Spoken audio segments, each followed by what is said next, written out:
exercises that you need to include in your daily life or weekly life, as you want to put it, and 3 exercises that are extremely important as a part of your overall fitness level. So let's begin. Ready? All right, so 3 different exercises that you need to be including in your weekly routines include cardiorespiratory exercise, and I'll explain what that is in just a minute. Weight training exercise, also called resistance exercise, and I'll explain how you do that also in a minute. And flexibility / balance and coordination exercises, which I will explain those last. All right, so first we want to talk about cardiorespiratory exercise. What does this mean? What does this mean? This basically means any exercise that's going to increase your heart rate and increase your respiration rate.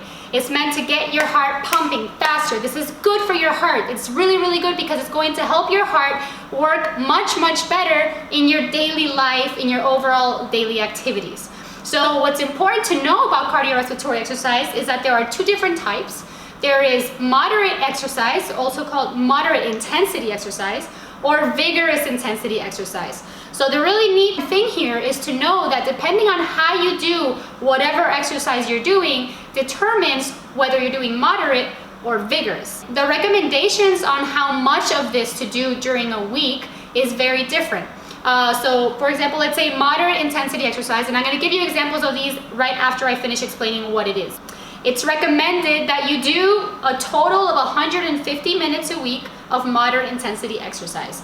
This is basically cut down to 30 minutes of moderate intensity exercise 5 times a week. And during that one day, if you're doing 30 minutes but you don't have 30 minutes total, that's okay. That's fine. You can split it up into increments of 10. So you can do 10 in the morning, 10 in the afternoon, 10 in the middle of the night, and you're covered for the 30-minute recommended a day. So an important thing here is that if you want to improve your overall fitness and you want to improve your cardiorespiratory exercise, you can and you probably should do more than the recommended. This is just the minimum amount that you should be doing for your heart health, okay? Now, vigorous intensity is a little bit different. Vigorous intensity, and I'll explain what differentiates the 2. Between moderate and vigorous, the difference is that you can't chat with someone while you're doing them. So if you can chit chat with someone and gossip and giggle on the phone, you're doing moderate. If you are working out to the point that you can't breathe and you're like, and you don't want to talk to anyone because you're out of breath, this is vigorous exercise.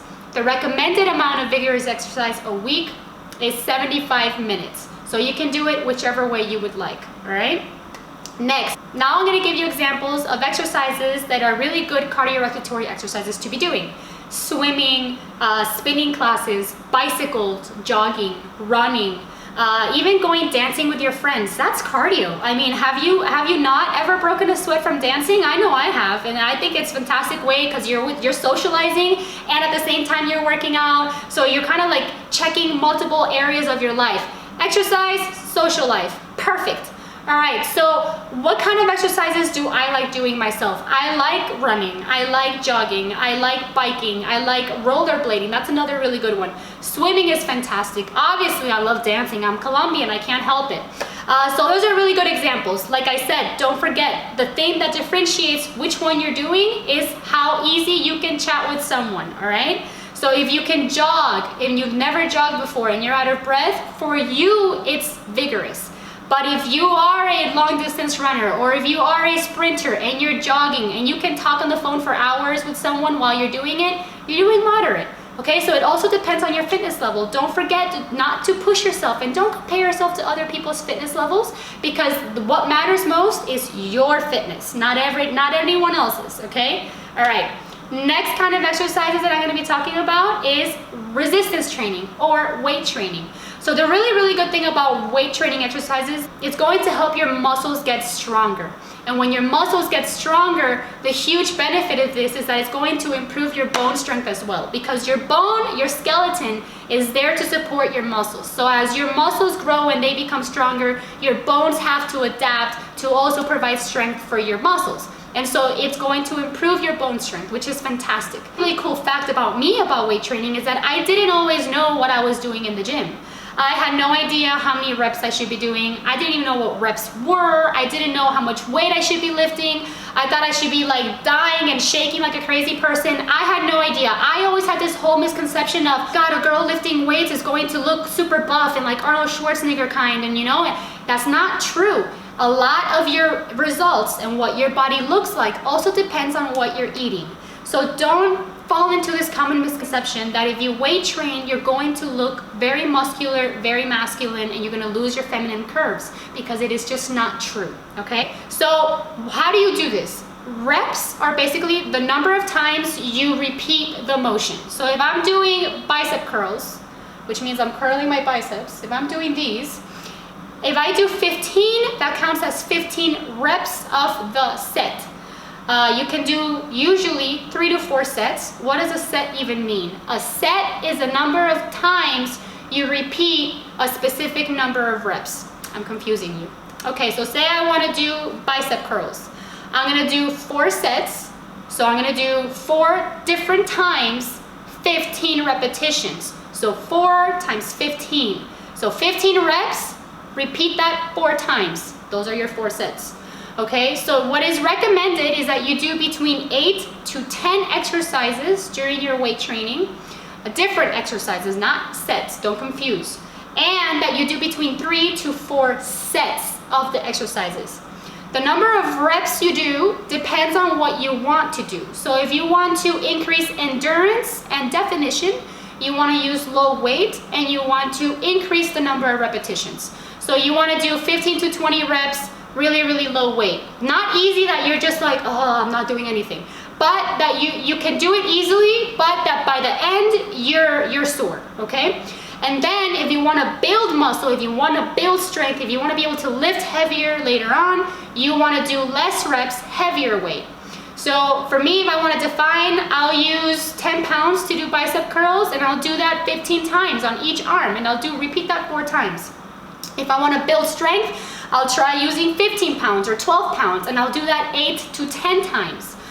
So I usually alternate between wanting endurance and wanting strength. So it all depends on what you want to do. Summary, recommendation is you want to build strength, higher weight, lower reps, between 8 to 10, and repeat that 3 to 4 different times, okay? And if you want to increase endurance and increase definition, meaning that you can see the cuts in your arms and you can see the muscles, then you want to increase reps, drop the weight, all right? So that's basically in summary. But I am not a physical trainer, so if you have even more detailed questions and I can't answer them for you, feel free to look around, ask others questions, ask trainers. If you can't get a trainer, that's fine. YouTube is a great source of information. So inform yourself, find people who know what they're talking about, who have good certifications, and they can explain to you how to do things. Also with weight training, super important key thing to know here is that it's very easy to injure yourself if you're not doing the exercises adequately, properly, with the right posture.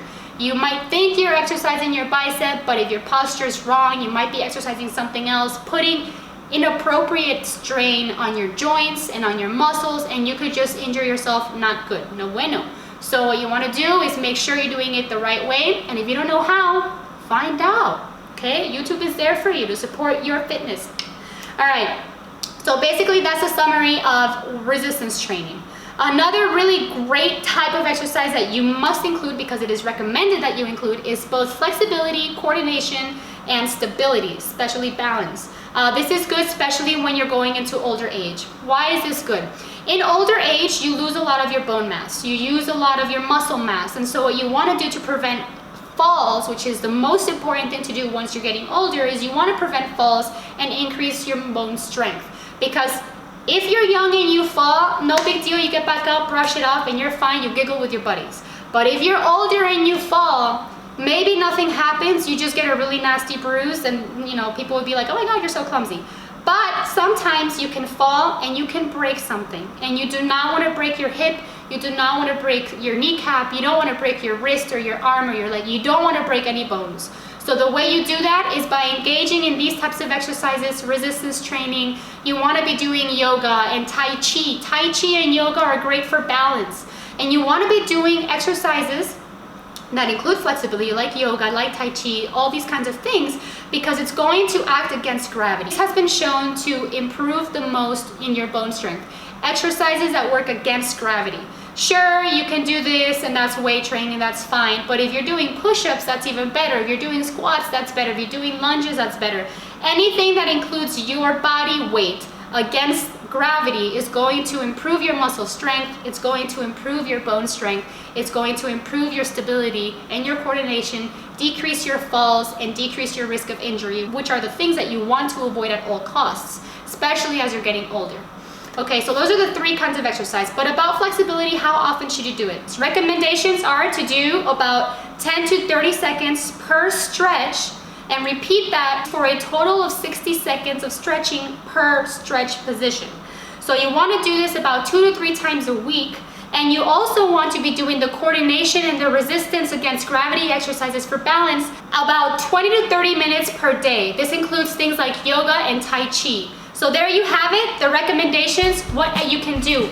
Last but not least, what exercises that I gave you examples of already, other things you can do. Play basketball, play tennis, go play golf, go bowling. Do things that make you move your muscles. We are made to move, guys, so get moving. All right, best of all, you can do it with your family. I'm actually on my way out to meet with my sister. She's walking. I'm gonna meet up with her, which is why I'm dressed in a physical fitness outfit. All right, guys, so that's it for today. If you have any questions whatsoever, feel free to reach out. You can subscribe below so you don't miss any of my upcoming videos. Also, my contact info is down there if you guys have any specific questions. Don't forget to follow me on Instagram. Have an awesome weekend. See you next week. Bye.